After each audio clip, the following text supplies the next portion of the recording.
The sky cracked like old bone, spilling light across the winding Tulane road that curved to the Wyoming basin like a dark thread fraying at the edges.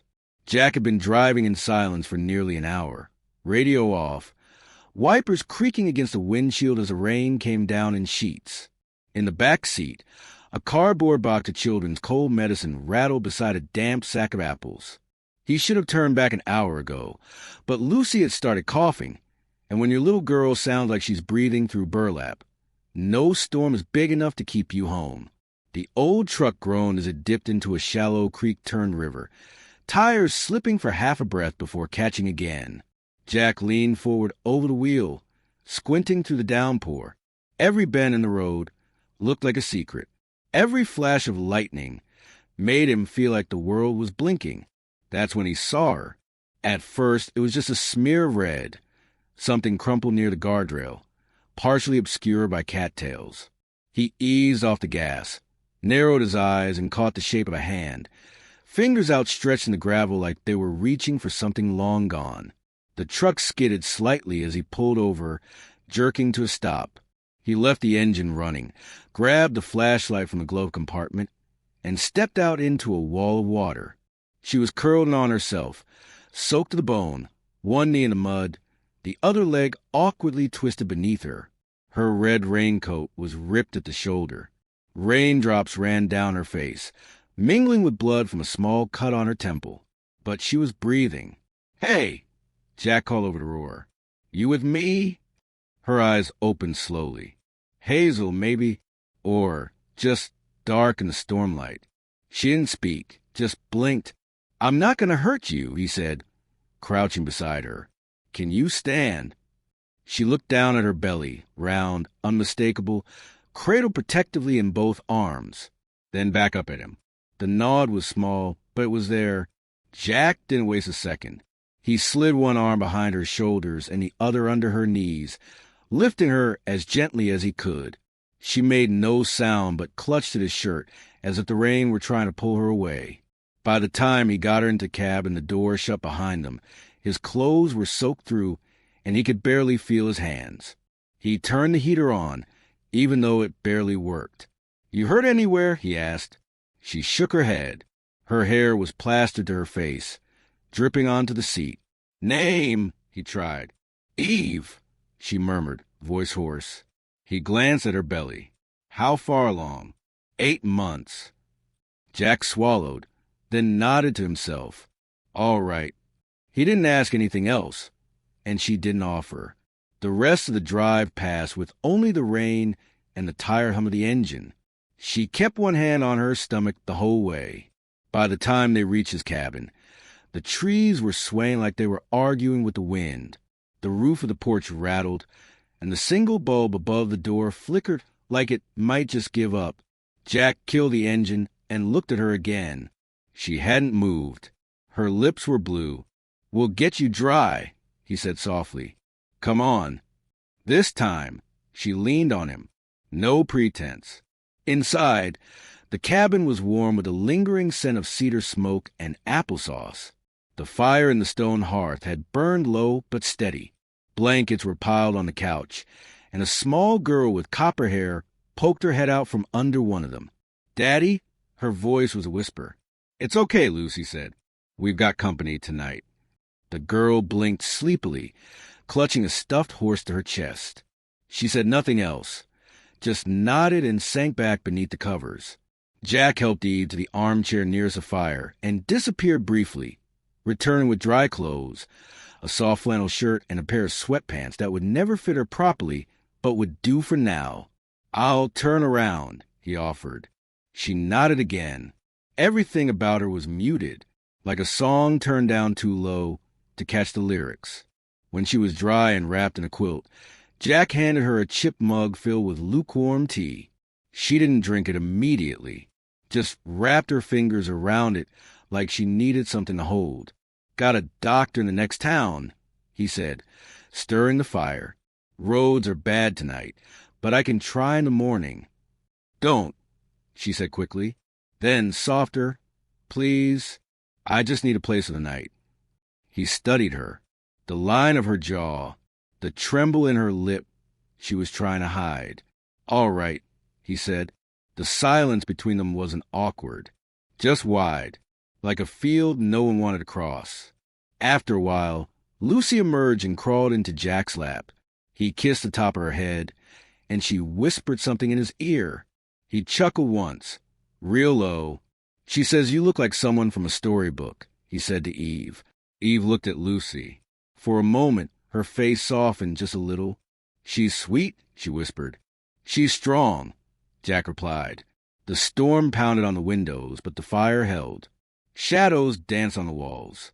Jack handed Eve another blanket and said, "Reckon you'll be more comfortable in the loft. It's warmer up there. I can sleep here." "It's not charity," he said. "It's kindness. There's a difference." She stared at him, and for the first time, a flicker of something else crossed her face. Maybe suspicion. Maybe something older. Like she'd heard those words before and never believed them. Still, she nodded. The loft was small, just a bed, a nightstand, and a window that whistled when the wind hit it right. Jack helped her up the narrow steps, moving slowly, careful of her balance. She didn't talk much, but when he reached the top, she paused him with a hand on his arm. "I won't be trouble," she said. "I promise." He looked at her, eyes steady. "You already aren't." Downstairs, the fire dimmed. Lucy fell asleep with the stuffed horse still in her arms. Jack sat in the old rocker by the fire, staring into the embers. Upstairs, Eve stood by the window, looking out at the endless dark. She rested her hands on her belly and whispered something so soft even she didn't hear it. Hours passed. In the quiet, Jack heard the creak of floorboards above. Not panic, just movement. He imagined her standing there, staring out at the snow, wondering what kind of road she'd walk to end up here. He didn't know her story. Didn't need to. But in the morning, when he opened the fridge and saw a note, 3 words written in slanted handwriting. "Thank you, Jack." He realized she hadn't asked for his name. She'd read it off the envelope on the table, and she was already starting to look for something real again. Outside, the storm began to break. Just a little, but enough. And upstairs, a woman who hadn't meant to be found listened to the wind and held her unborn child, as if hope was something that could grow quietly in the dark. The snow didn't stop for 3 days. It fell in slow, deliberate spirals, blanketing the hills, softening the trees, and muting the world until the only sound left was a low crackle of firewood and the quiet shuffle of feet across floorboards. The storm had passed, but the roads were still swallowed, buried beneath white that looked pure until you tried to move through it. Jack stood on the porch each morning with mug in hand, staring down the long drive that vanished into drifts taller than the truck's wheels. The county plows hadn't come, and likely wouldn't for another week. Inside, the cabin adapted. Lucy liked having another person in the house, though she didn't say it out loud. She just hovered nearby while Eve sat by the fire, peeking at her from behind chair legs, her curls tangled and her face curious. Eve pretended not to notice. She simply sat, always with her hands folded on her belly, eyes following the flickering firelight like it was telling her stories only she could hear. She rarely spoke first, but when she did, her words came with weight, like each one had been carried across a great distance before it reached her mouth. "You built this place?" she asked one evening as Jack chopped onions by the stove. "My old man started it," he said. "I finished it after Grace died." Eve looked up, eyes flickering. "Your wife?" Jack gave a quiet nod. "Lucy was 2. Still doesn't remember much. I try not to talk about her like a ghost." "I'm sorry," Eve said, and meant it. "You don't have to be." He scraped the onions into a pot, then added broth, careful not to meet her eyes. People think pain's something you carry, but it's not.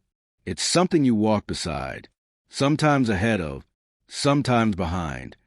Eve turned her gaze to the window, where the snow swirled and pressed itself like breath against the glass.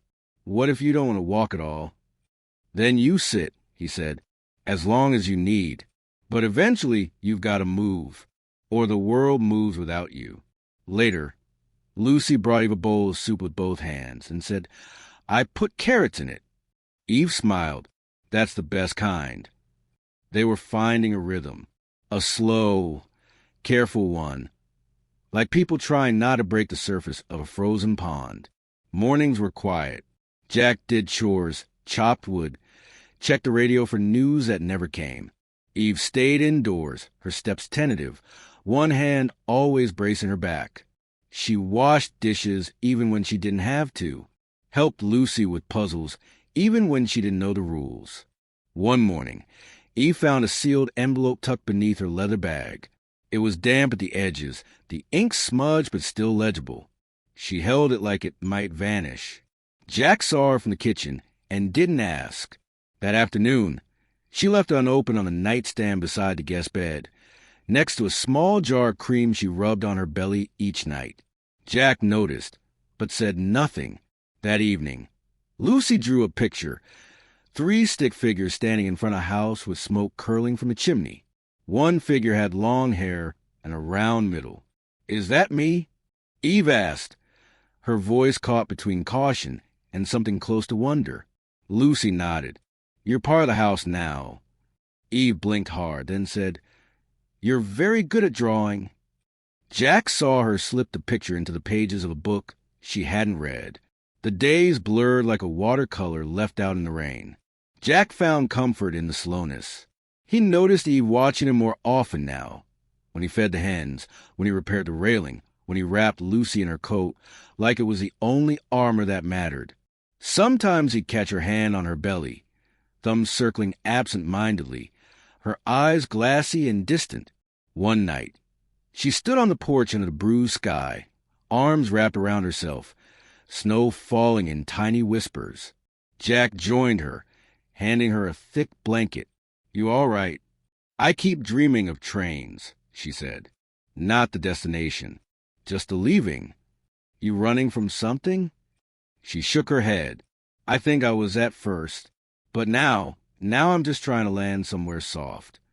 He thought of the way she touched the window in the mornings, like she was trying to memorize the shape of the trees. "We got soft things here," he said. "Not many, but enough." Eve smiled faintly. "I believe you." Jack never asked what she left behind. He didn't ask who the father was.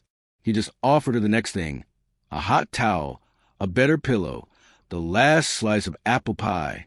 She began writing things down in a little notebook. Lists, names, maybe prayers.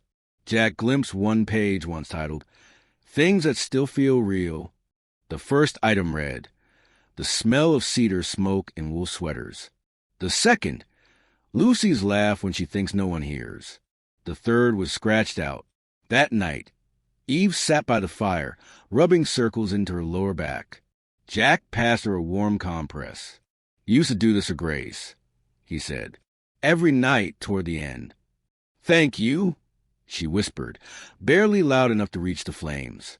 He didn't answer, just sat in the rocker beside her, and they watched the fire settle into quiet orange embers. A week passed. Eve walked more now, slowly but without holding walls. Her face was less pale, her shoulders less folded in. Lucy followed her like a shadow, and Eve let her. One morning, they found Jack's toolbox open on the porch, and Lucy's small boots by the woodpile. Eve turned sharply. Where is she? Before panic could bloom too wide, they heard laughter coming from behind the shed. Jack rounded the corner and found Lucy teaching Eve how to swing a hammer. Eve looked up, embarrassed. She said I should learn how to fix things. Jack grinned. She's not wrong. They spent the day sanding an old bench Jack had meant to throw away. By dusk, it looked almost new again. Lucy carved a heart into the underside and whispered, "For good luck." That evening, Eve placed a bench beside the fire pit, where no one had sat in years. She didn't say why. She didn't have to. The envelope remained unopened, still on the nightstand. But Eve's shoulders didn't flinch when Jack knocked softly on the door one morning and said, "Doctor's on his way." Had to pull a few strings. Eve's eyes widened. "Here. He's a good man. Comes up the ridge on horseback sometimes." She hesitated, then nodded. The doctor arrived around noon, tall, blunt, polite in the way men from the plains are. He checked her vitals, listened to the baby, asked questions gently. "She's strong," he said after. "Healthy heartbeat. Not long now." Eve smiled, but it didn't reach her eyes. As the doctor left, Jack handed him an envelope of cash. The man tried to refuse, but Jack insisted. Eve watched from the porch, arms crossed over her middle. "You didn't have to. Didn't say I had to. Just wanted to." She looked at him like she was trying to see something behind his eyes. Something that didn't come with conditions. "You always this kind?" she asked. "No," he said. "Just with people who don't ask for anything." That night, Lucy fell asleep in Eve's lap, a half-finished puzzle on the floor beside them. Jack watched from the doorway, arms folded. "Didn't think she'd take to anyone again," he said. "After Grace, she closed up." Eve looked down at the sleeping girl, then at Jack. Children recognize safety. They just don't always know how to name it. He nodded slowly. "And what about you? What do you recognize?" Eve hesitated, then reached for the blanket draped over the chair, tucked it gently around Lucy's legs, and said, "A place I don't want to leave." Jack didn't reply, just stood there a moment longer, then turned and walked softly into the kitchen. The next morning, Eve opened the envelope. Jack found her sitting on the porch, face streaked with quiet tears. The letter lay folded in her lap. She didn't try to hide it. He sat beside her, waited. "It's from my mother," she said, voice tight. "She passed before I ever told her about the baby. She wrote this before I even knew I was pregnant." Jack looked out at the trees, now green-tipped and glistening. "She said," Eve continued, voice breaking, "she hoped I'd find someone who looked at me and didn't see the world I came from, but the world I wanted to build." She wiped her eyes, smiled a little. I think she would have liked it here. Jack didn't offer sympathy, just his hand. She took it. In the distance, the snow finally began to melt. Not fast, not loud, but sure. And inside the cabin, the fire didn't crackle so much as it breathed. A steady, quiet warmth neither of them knew they'd needed until now. The thaw came not with fanfare, but with subtle retreat. The snow line pulling back like an old soldier, leaving ground it never meant to hold. Trees dripped, paths reemerged in the cabin. One sealed inside a snow globe began to breathe again. Jack took it as a cue. He loaded his old pack with dry food, some tools, and the small solar radio. Told Eve he'd hike up to the ridge to try for a signal, just in case the county was finally doing something about the roads. She nodded, said she'd boil water and keep the hearth fed. Lucy made him take a lucky rock she'd painted like a sunflower. The hike was rougher than he remembered, all thawed mud and sharp air. But when he reached the high bluff where the trees thinned and the sky opened, the static on the radio gave way to a flicker of voice. Then another. County reports, road advisories, medical dispatches. Jack scribbled down the essentials, supply routes, rescue maps, and then paused. Curiosity rose like a shadow behind him, uninvited. He keyed in a quiet call to the rural clinic, where he'd told them about Eve. The nurse on the other end shuffled papers. "There's no patient by that name." "You said Eve?" "That's right, Eve. 8 months along. Nothing recent in our log. Are you sure she gave you a real name?" Jack didn't answer. The walk back felt longer. The trees leaned differently, the cabin smaller. He told himself there were reasons. Safety, fear, but the quiet weight in his chest said otherwise. Eve was on the porch when he returned, rocking slowly, one hand curved under her belly. "Any news?" He nodded. "Road should clear in 2 days. Maybe sooner." She smiled, brief but real. Then she reached for the kettle, poured him a cup, and passed it with fingers that trembled just slightly. That night, Jack couldn't sleep. The wind tapped the windows, and his thoughts rattled alongside it. He got up, walked the creaking floorboards, and passed the guest room. The door was cracked open. The leather bag, the one Eve always kept close, was missing. He stepped out onto the porch, found her out there, barefoot in the cold, the bag in her lap. The moon cast a silver hush across her face. Her eyes were red. "I didn't mean for this," she whispered, not looking up. "Not the lies. Not the hiding." Jack stepped onto the porch and sat beside her. The air was sharp, but he didn't notice. "My name isn't Eve," she said. "It's Evelyn. Evelyn Hart." Jack didn't flinch. "I didn't want you to know," she continued, "because you'd look at me different." He said nothing. "I own a pharmaceutical company," she said. "Heartline Biotech. You probably never heard of it, but you've used what we make. Most people have. Fever meds, insulin boosters, pediatric antivirals. All that." Jack exhaled slowly. "The vial I saw on the windowsill. The glowing one." She nodded. "It's called AZA-19. Experimental neonatal therapy. Developed for premature lung growth. Still in trials. Worth more than I can explain." "And you were just carrying it?" he asked, tone soft but firm. "I was en route to the capital," she said. "Transport convoy, security detail, the works. But my ex, he still has pull. Enough to compromise my route. There was an accident. I walked away. Hid.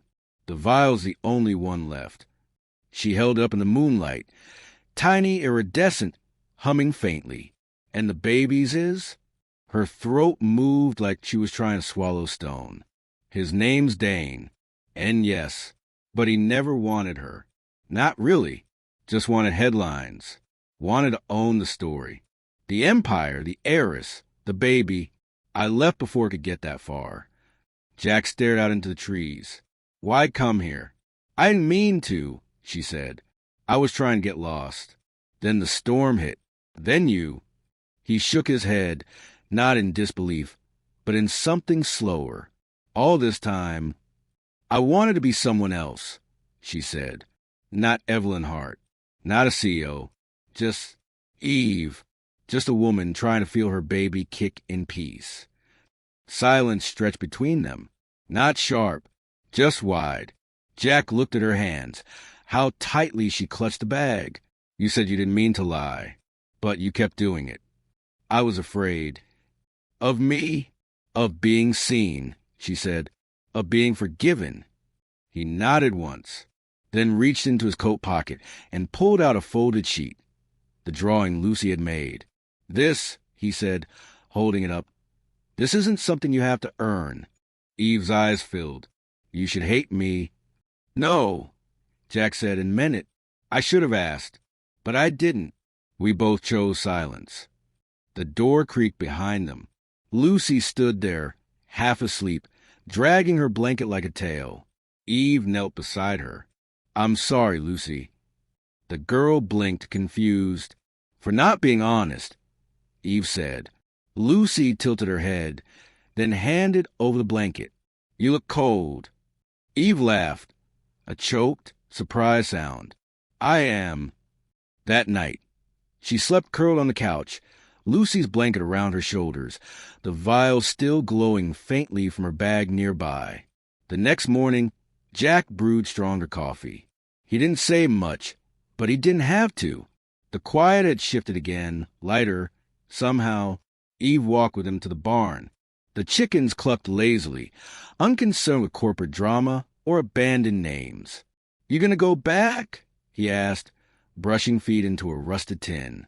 "I don't know," she said. "I have a board of directors expecting quarterly updates, and shareholders probably assuming I'm dead." Jack chuckled. That's one way to skip a meeting. She leaned against a post, hand on her belly. "But part of me thinks maybe I was supposed to come here, to disappear for a while, to be Eve." She nodded. "I like who I am when I'm her." They worked in silence a while. Then, just as Jack stood to wipe his hands, Eve said, "When Grace died, did it feel like the world ended?" He didn't turn around. "No, it felt worse, like it kept going." Eve said nothing for a long time. That's how I felt when I saw the test. Alone, terrified, And then she kicked. And for the first time in my life, I didn't care what came next, just that she was real. Jack looked at her, really looked. She's lucky. Eve raised an eyebrow. To be born in hiding? With a mother who can't walk 10 feet without looking over his shoulder? No, he said. To have a mother who walked 10 miles just to keep her safe. Later, Lucy brought out the baby name book. You should pick one, she said, climbing into Eve's lap. Eve flipped through the pages, thoughtful. What if she doesn't like it? She'll grow into it, Lucy said. Like a coat. That night, the fire burned low. Eve sat at the kitchen table, pen in hand. On the envelope from her mother, she wrote one word, Grace. Jack saw it and blinked. After my wife? Eve looked at him. After what she meant to you, to Lucy, and now to me. The kettle whistled softly. The snow outside had melted down to patches of silver light. Eve stared at the name for a long moment before folding the envelope and tucking it back into her bag. When she looked up, there was peace in her face, but also a question in her eyes. And the road was finally clear. The snow was nearly gone. What remained clung only to the shadows, the north side of the hill, the base of the trees where sun rarely reached, the hollow beneath the porch. The road was mud now, thick and deep with ruts, but it led somewhere again. The world had found its shape. Jack was mending the front step when he heard it. The low, deliberate crunch of tires on gravel, not the lazy grind of the county truck. Something quieter, sleeker. He rose slowly, set the hammer down, and wiped his hands against his jeans.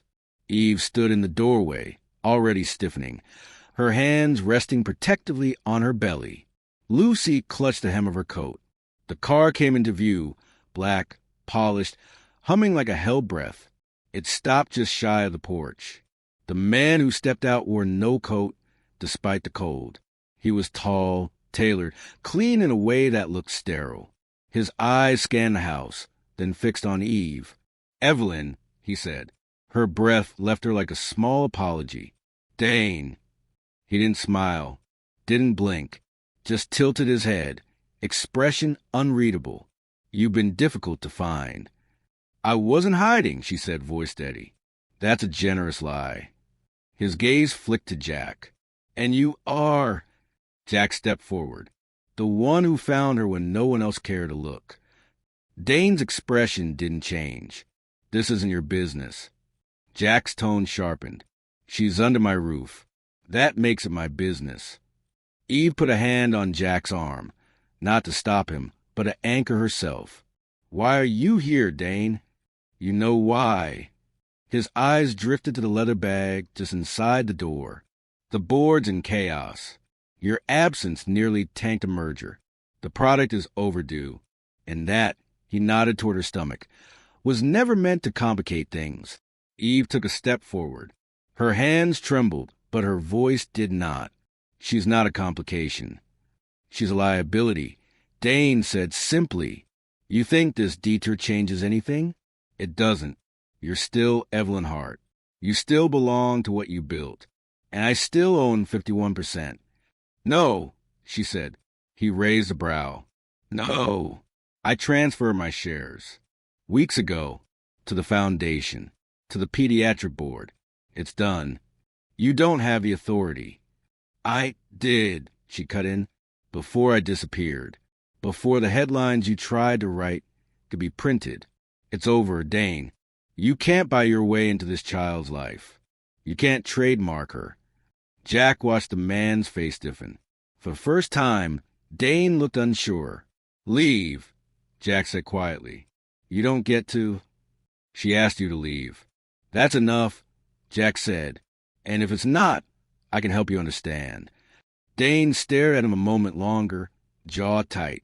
Then he turned, not toward the car, but toward Eve. You've changed, he said. No, she answered.